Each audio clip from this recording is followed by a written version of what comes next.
love, surrendering and remembering God, self, divine, source every day. How do we surrender easily to love? What is the highway of devotion and remembrance? How to make it practical and every day? There are 24 hours. So how much out of those 24 hours we surrender to God? We focus on the divine. Even for those of you who are advanced on your path, if we look honestly at the 24 hours a day, this is what we are given while being here on earth. How many hours are left to focus on divine within?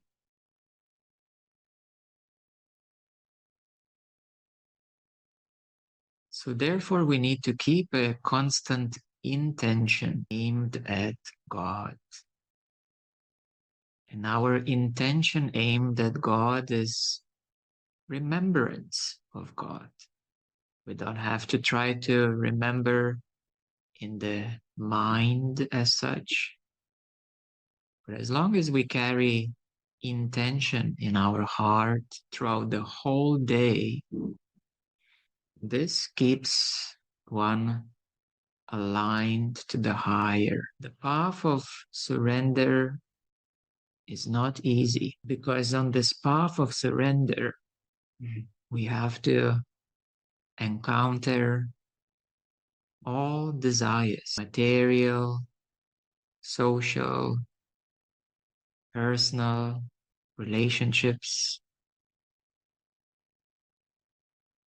all kinds of desires have to be encountered, and we need to see through them that when these desires are fulfilled, what happens then?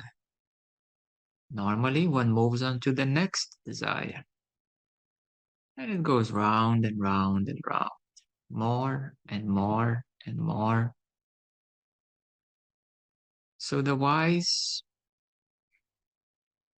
bhaktas, the devotees, the wise ones recognize the nature of desire, that it will never fulfill. It's always hungry for more. And as soon as it attains, after a little while, satisfaction is not kept for long. So therefore, seeing through desires, one knows that at the end of all desires, the only thing that can fulfill truly one is the love of God, is the surrender to divine. In the same example as at the end of life, when one has worked hard all life, accumulated wealth, social status, fame, success, the very last hours of life, every single one of them will tell you that all that has been gained, it loses its value in that moment, in that instant. And one passes away in fear that they have no higher support, higher love. They don't know where they're going. They don't know what's going to happen. So the only thing that you do take with you onto the next journey, on into the higher planes, is that which you have attained spiritually.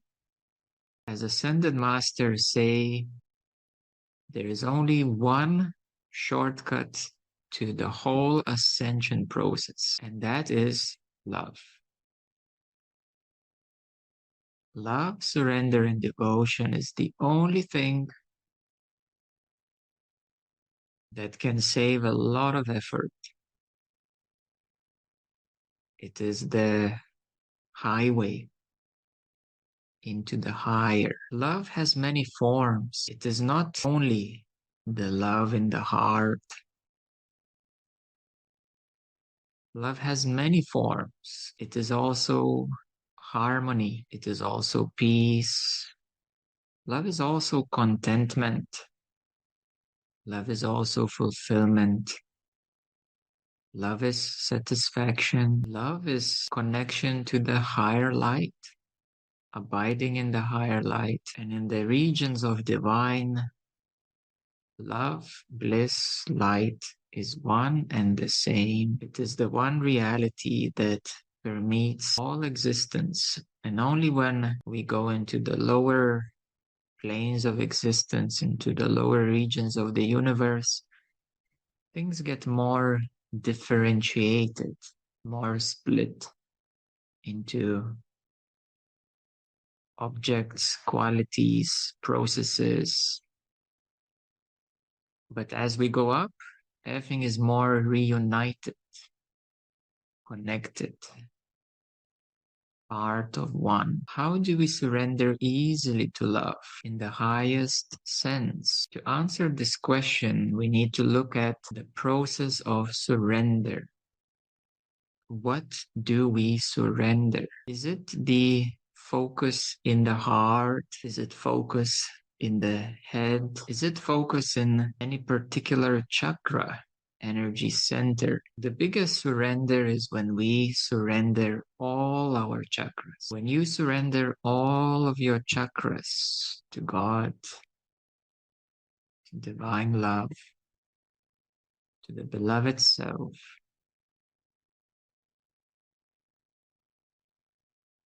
you surrender yourself more fully, more as a whole, because otherwise, surrendering only the heart is a partial surrender, because your attention is still connected within the other energy centers. So you surrender one stream out of 7, or actually there are 122 chakras, minor ones, and other energy channels, nadis. So if you surrender all your 122 chakras and all your 55 or 75, some say, depends how we count it, nadis, energy channels, if you surrender all of them, then that is the true surrender. We also surrender our lower 4 bodies, which is in relation to these chakras and nadis, which includes emotional body, mental body, astral body, etheric body, of course, the physical one too.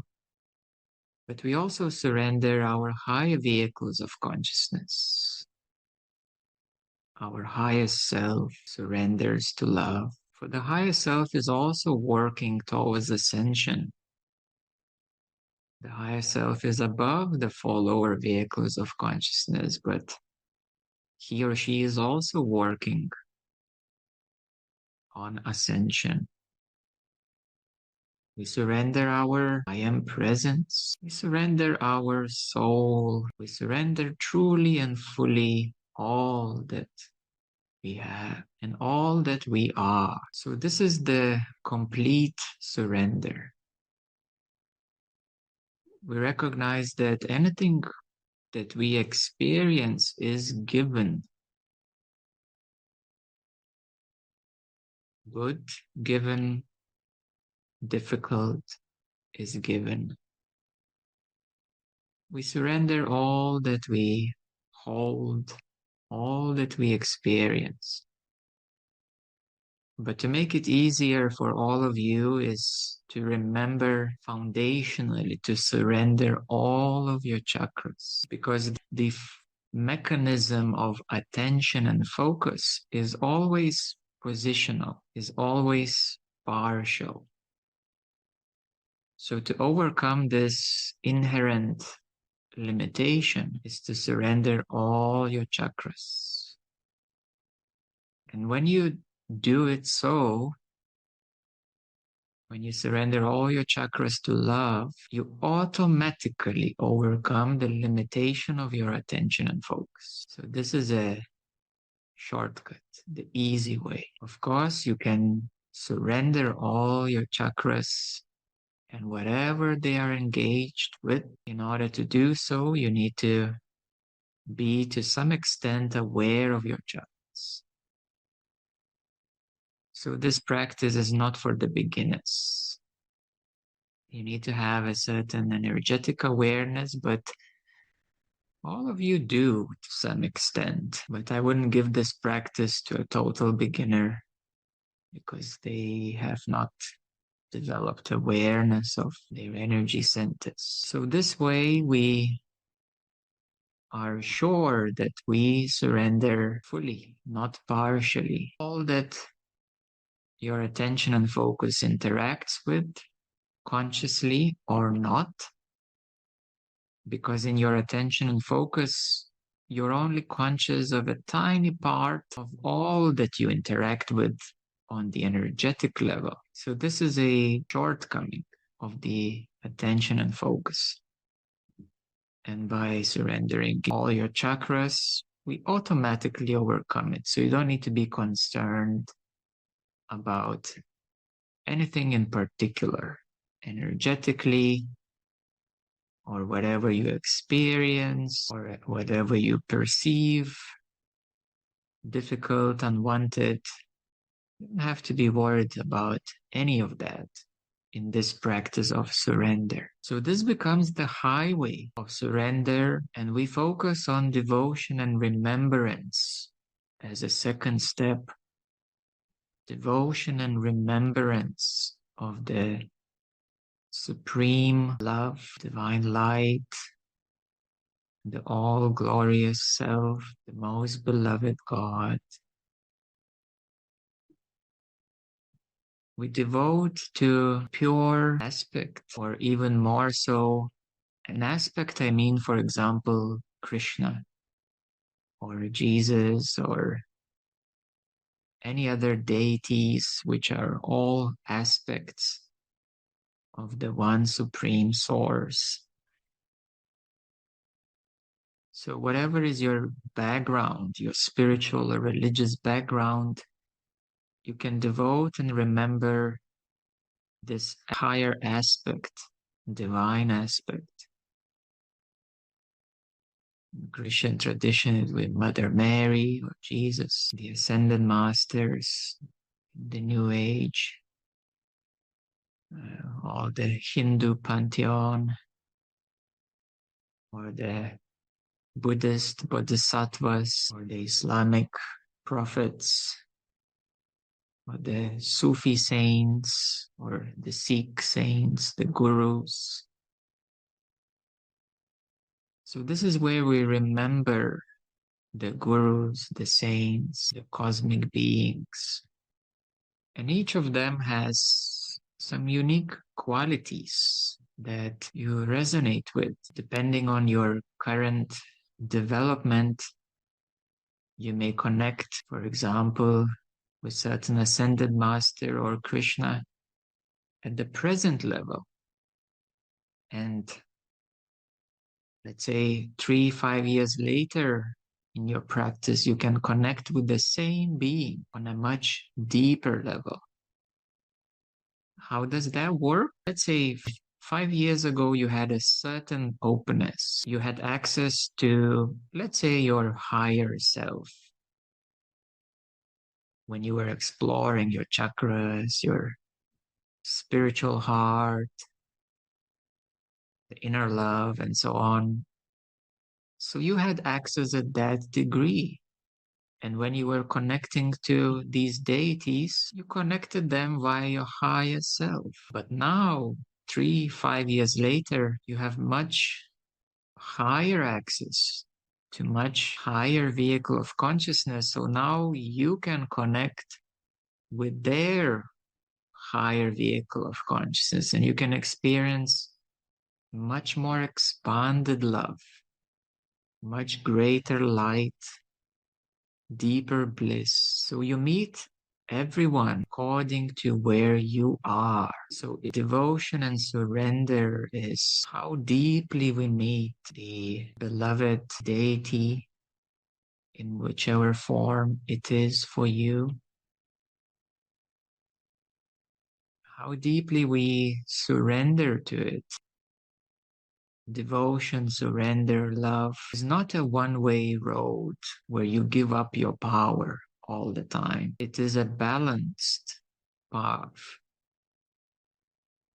In essence, it is one and the same path. We just approach it from different streets. As I say, in this example of love and devotion, if our destination is Paris in Europe or Vrindavan in India, so a devotee will travel a particular path if they're from US, from Los Angeles, they will take a particular flight path to Paris or Vrindavan. If they live in Canada, you will take other airlines. And if you live in Australia or New Zealand, you're gonna travel to Vrindavan or Paris yet again in a different way. You will cross different countries, different seas and oceans, witness different things, meet different people. But at the end of the day, the destination is exactly the same. So that's how we can see different paths. But destination is the same. How do we practice love and surrender every day? It is good to be surrounded and reminded with the higher aspects. For example, to make it practical and easy for you, at your home, you can have an altar with a candlelight, incense. You can have a picture of your favorite being. Even more so, it is good to have a beautiful collection of physical books. A few books in the living room table, a few books in the bedroom, one or two in the kitchen. Because physical books are anchors to this higher path. Nowadays, digital devices are available and they lose that touch. They lose the energetic anchor. So it is easy to create a supporting environment to remind you. Then you allow your deeper self to interact, to pick up this book, read a few lines, and then you go to another space and home, you find another book, you pick it up and feed a few lines. So this is a very supportive way to connect, to be reminded. A very supportive approach is to have a mantra. For example, Aham Prema, which is a very beautiful mantra. Aham Prema means I am love and love divine. If you are in a Krishna tradition, you of course will remember Hare Krishna mantra. If you are in the Shiva tradition, it will be Om Namo Shivaya. So every tradition would have their associated mantras to remember. And Buddhist tradition and certain Hindu yogic traditions, they make it very simple. For example, in the Buddhist tradition, Om Mani Padme Hum. It is everywhere. If you have been in Dharamsala, everywhere you walk, it's everywhere.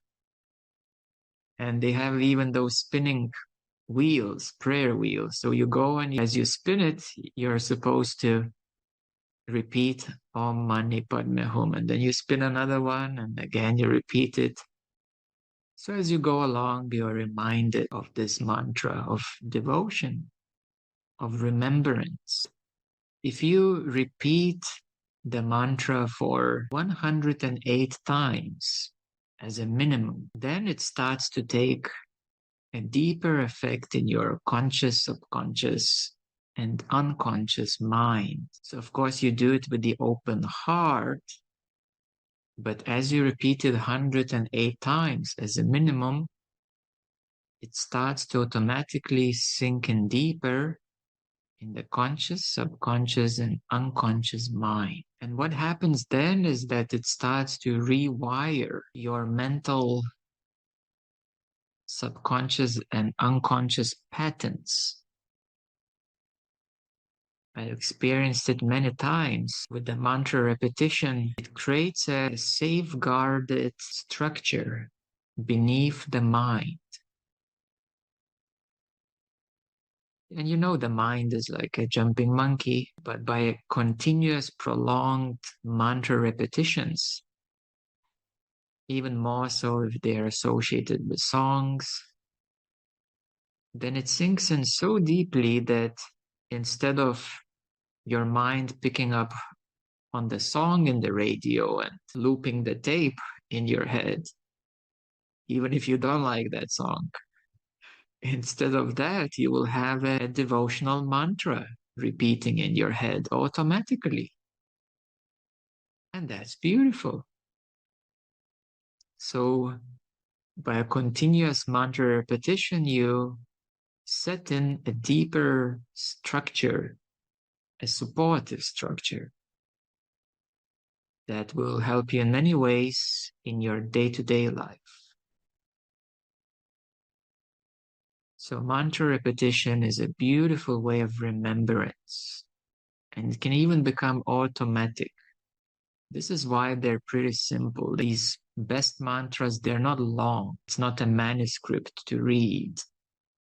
They're pretty simple. So now we have explored what is the deepest practical way of surrender. It is to surrender all your chakras, because right away you will overcome all limitations of your attention, focus, and whatever you're interacting with, energetically speaking.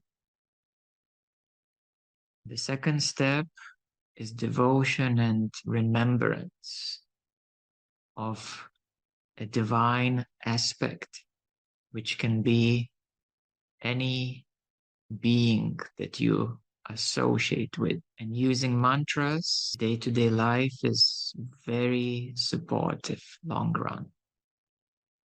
And to have a supportive environment, such as books everywhere in your home, physical books, it's a big difference. So that's an easy way of doing it.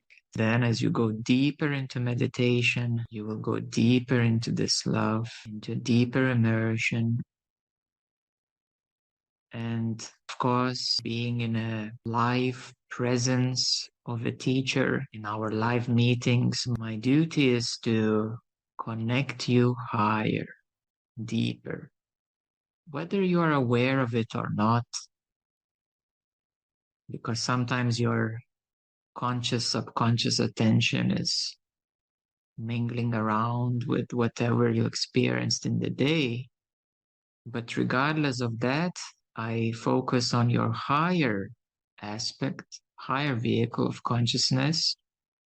And in meditation, I connect you and anchor you and activate the higher seeds on the higher planes, so that when you are ready in your own time, these seeds can flower and blossom and bloom into the lotus flowers of your consciousness. And as these seeds are starting to bloom in your consciousness, it becomes easier to meditate and to abide in a deeper state. It becomes easier to enter immersion into love or light or bliss. And by continuous support and continuous immersion, it is how you make it more permanent abidance into those higher degrees of love, bliss,